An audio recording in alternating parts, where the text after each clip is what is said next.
Hey, Bulls and Bears, my name is JJ, back with another dose of economic reality. And this is a Halloween economic update. Happy Halloween to everybody. Now, some people have criticized me for celebrating Halloween. They say it's evil, they say it's got satanic origins, right? Okay, if you guys believe that there's a devil in the middle of the earth with a pitchfork, I've got some unemployment numbers to go over with you. Maybe you'll believe the unemployment numbers also, right? See what I'm saying? Guys, lighten up. It's just a fun day for people. When I was a kid, I always looked at Halloween as a way to kind of celebrate fall. I grew up in Michigan, and it was my favorite time of year. Leaves are falling, weather gets a little bit cooler. Here in California, the weather gets a little bit cooler, still in the 80s, in the 90s in some cases, in my neck of the woods. It's just a fun time to celebrate. No one is saying go out and worship the evil one or anything like that.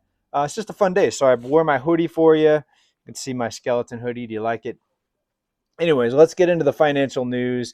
And yes, if you believe that there's a red guy in the middle of the earth with a pitchfork, maybe you'll believe the inflation numbers that are being fed to us here, from the media, from our officials. Maybe you'll believe that the economy is in a recovery. That we saw that brief recession in 2020, but ever since then we've been in a recovery, right? So what does recovery mean? Well, recovery to the talking heads usually means that corporations are making more money and that the stock market's going up. Well, we're seeing the stock market still way below the peak, depending on the index you're looking at, between like 12 and 18% below the peak. So we're definitely in or near bear market territory when it comes to the markets. But let's talk about just some common sense type of things. We're going to go through some recent numbers here. And when it comes to fighting inflation and raising interest rates, there's this debate out there. Is it going to be a 0.75% rate hike? Is it going to be a full percentage? Are they going to go to a 0.5% instead? Think about this. If they were really looking to fight inflation, and if raising rates were the key to fighting the rising cost of living, why would you just do a fractions of a percentage of rate hikes? Why not just raise the rates right away? Why not just go immediately to a 5% Fed funds rate? Immediately, not incrementally, just right away. If that is what's going to stop inflation, why wait? If people are being hurt by inflation, if rising costs are affecting households and families and throwing budgets out of whack and throwing budgets into oblivion because of the cost of everything, and if raising rates is going to fix that, why wait? Why hesitate? Why do such small rate hikes? You see what I'm getting at here? So why not just raise the rates immediately and get it over with? Because they know that that's not really the solution, right? So we're starting to see markets come down. We're going to talk about the housing market here in a bit. We're going to talk about the stock market. But the cost of living, good luck here. Look what's happening over in Europe. And yes, they're raising rates in Europe. Eurozone inflation rises to 10.7%. That's the official number. The real number is probably double that when you look at what everyone has to pay. We're told here in the U.S. Over the past few months, it's been between 7-8%. And does anyone just see a 7 or 8% year-over-year increase in what you are paying for goods and products and services? No, to most people, it's 20, 30, 40%. Some people had their rents go up just over the past 2 years, 30 to 40% in some of the major cities. That is insane, folks, and that is unsustainable. And that's why I say there's going to be a bankruptcy tsunami. We're already seeing bankruptcies start to increase. We're seeing car repos increase. We're seeing foreclosures increase very slowly. So here's the answer to that previous question. The reason they're raising raising rates so slowly is because they know that people are so over leveraged on debt, right? So if they were just raising rates to fight inflation, that would be one thing. But no, raising these rates is going to hurt so many people because they have so much debt. The solution would be for people not to be in so much debt and for the accumulation of debt to have never occurred in the first place. Of course, it's too late for that, and they know that. They know that record levels of debt, rising rates is going to nail households, nail consumers, and that's why they're doing it very carefully, right? All right, so let's talk about some other numbers here. This was a surprise, according to the Wall Street Journal. This double-digit increase in inflation over in Europe, the Eurozone, surprisingly rapid increase in consumer prices underlines the challenges facing the European Central Bank. So again, they're between a rock and a hard place. They know the amount of debt people are in. That's why they didn't just raise rates right away, because they know that this is going to slam people that are carrying debt. And if you're not paying off your credit card in full each month, then you are going to be in big, big trouble with these rising rates.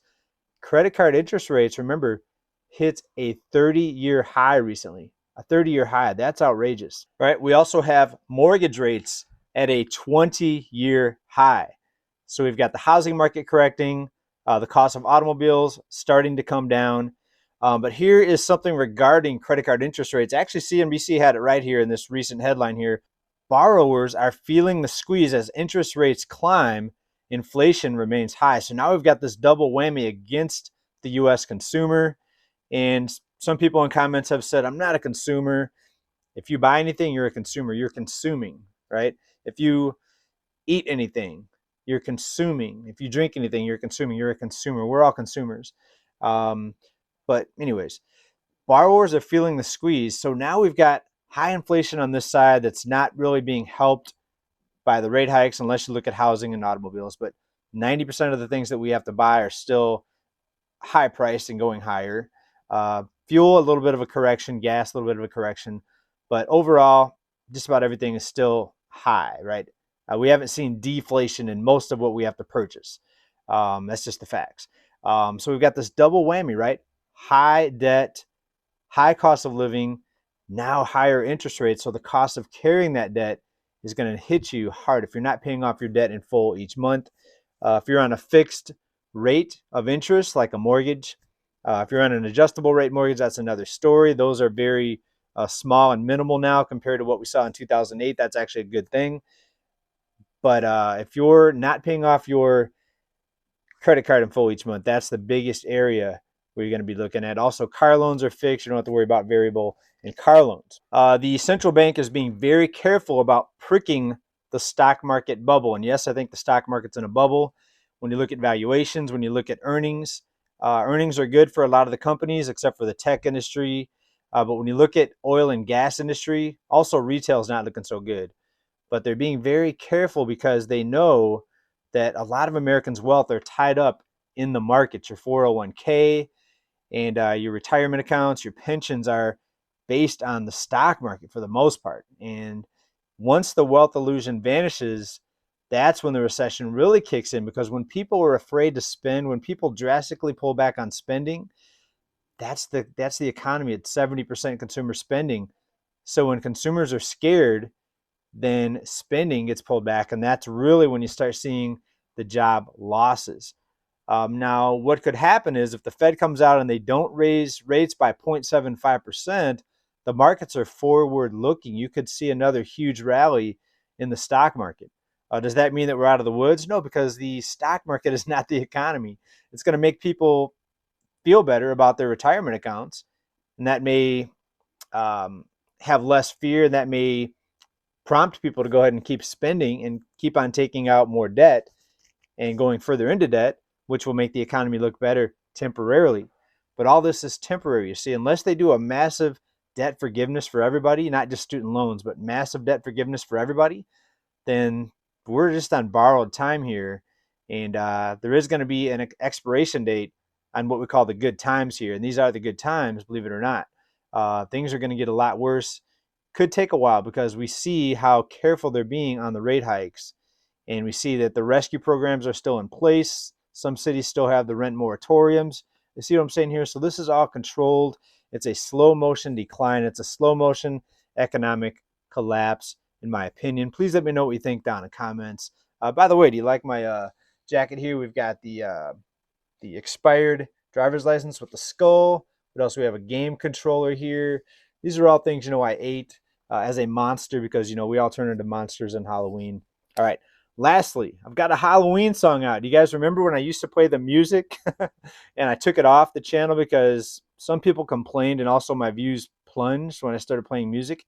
What I found out was the algorithm, the YouTube algorithm, hears music for more than just a few seconds, And if it's, I guess, this is what I've been told, right? There's nothing in writing about this, but other YouTubers that I talk to, they say if you play more than 15 or 20 seconds worth of music, the algorithm starts thinking you're a music channel, and it'll cut down your views if you're in the niche of finance and economics.